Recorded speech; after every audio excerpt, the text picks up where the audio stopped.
ساعات حاسمة في قصة انتقال ويليامز إلى برشلونة.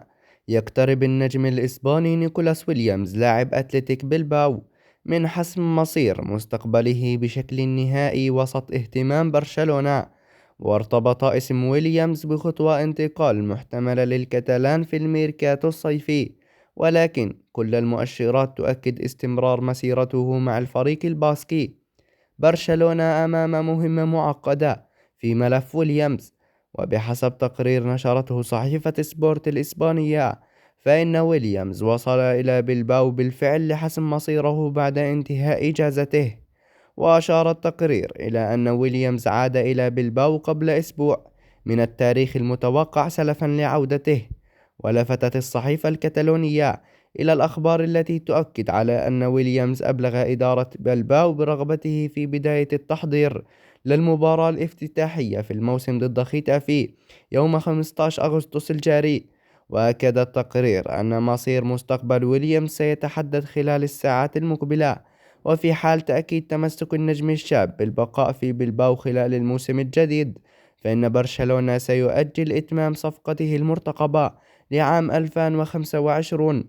وذكرت تقارير إسبانية في وقت سابق بأن برشلونة واثق من رغبة ويليامز من تمثيل ألوان البلوغرانا، ولكنه لا يريد أن يخذل جماهير بلباو بعد الدعم الذي تلقاه منهم.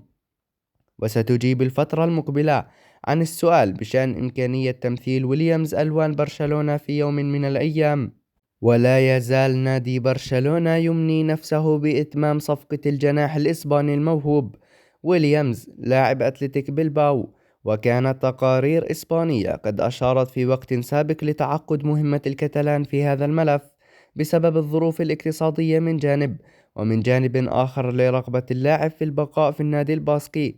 تقارير نشرته صحيفة موندو ديبورتيفو الكتالونية، فإن برشلونة لم يغلق بعد الباب أمام إمكانية إبرام التعاقد مع ويليامز هذا الصيف. وأشار التقرير إلى أن النادي ينتظر حاليا معرفة موقف ويليامز من تمثيل ألوان البلوغرانا اعتبارا من الموسم المقبل، ومن المقرر أن يعود ويليامز لتدريبات الفريق الباسكي. ولفتت الصحيفة إلى أن ويليامز إذا قرر البقاء مع بلباو دون رفع قيمة الشرط الجزائي في عقده، فإنه سيظل خيارا مطروحا على الطاولة الكتالونية في عام 2025.